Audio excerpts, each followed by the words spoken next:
നമസ്കാരം. Truth vision ന്യൂസിലേക്ക് സ്വാഗതം. കൊല്ലം അഞ്ചലിൽ 10 അംഗ സംഘം വീട് കയറി ആക്രമിച്ചതായി പരാതി. കൊല്ലം അഞ്ചൽ അഗസ്തിക്കോട് പാറവിള സ്വദേശി ചന്ദ്രബോസിന്റെ വീട്ടിലാണ് ഞായറാഴ്ച രാത്രി 10 മണിയോടെ 10 അംഗ സംഘം വീട് അതിക്രമിച്ചു കയറി വീട്ടു സാധനങ്ങൾ അടിച്ചു തകർക്കുകയും ചന്ദ്രബോസിനെയും ഭാര്യയെയും കയ്യേറ്റം ചെയ്യുകയും ചെയ്തതായി പരാതി ഉള്ളത്.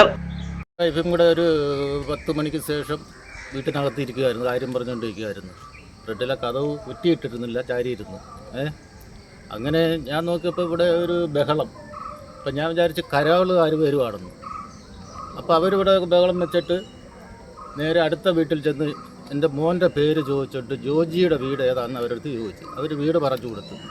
എന്നിട്ട് നേരെ പാഞ്ഞ് ഇങ്ങോട്ട് വരിക. ഞാൻ അന്നേരം വിചാരിക്കുന്ന കരോളുകാരാണ്. വന്ന് ജോജി അന്നേരം വേണം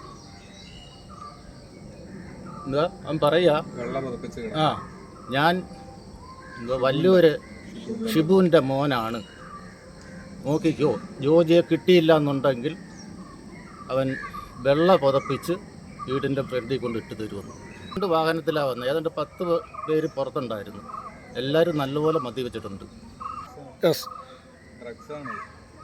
വീടിനകത്ത് കയറി മൊത്തം നശിപ്പിച്ച്.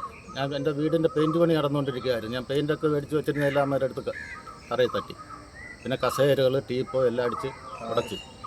കാറിൻ്റെ ഒരു ഭാഗം ചവിട്ടി ഇതാക്കി. ഗേറ്റ്, പിന്നെ വീടിൻ്റെ മേളിൽ ചെന്ന് സാധനങ്ങളെല്ലാം വലിച്ച് നിലത്തിട്ടു. എല്ലാ റൂമിലും അവർ കയറി ജോജിയെ വേണമെന്നും പറഞ്ഞുകൊണ്ട്. 2 കാറുകളിൽ വന്ന അക്രമികൾ ചന്ദ്രബോസിന്റെ മകനെ കൊല്ലും എന്ന് പറഞ്ഞാണ് വീട്ടിൽ വന്നതെന്നും വീട്ടിലെ മുറികളിൽ കയറി തന്റെ മകന് വേണ്ടി തിരച്ചിൽ നടത്തിയെന്നും മകനെ കാണാതെ വന്നപ്പോഴാണ് തന്നെയും ഭാര്യയെയും കയ്യേറ്റം ചെയ്യുകയും വീട്ടുപകരണങ്ങൾ നശിപ്പിക്കുകയും ചെയ്തുവെന്ന് ചന്ദ്രബോസ് പറഞ്ഞു. കഴിഞ്ഞ ദിവസം ഒരു ആഘോഷ പരിപാടിയിൽ നടന്ന വാക്കുതർക്കമാണ് ആക്രമണത്തിന് കാരണമെന്നാണ് പറയുന്നത്. സംഭവത്തിൽ ചന്ദ്രബോസ് അഞ്ചൽ പോലീസിൽ പരാതി നൽകി.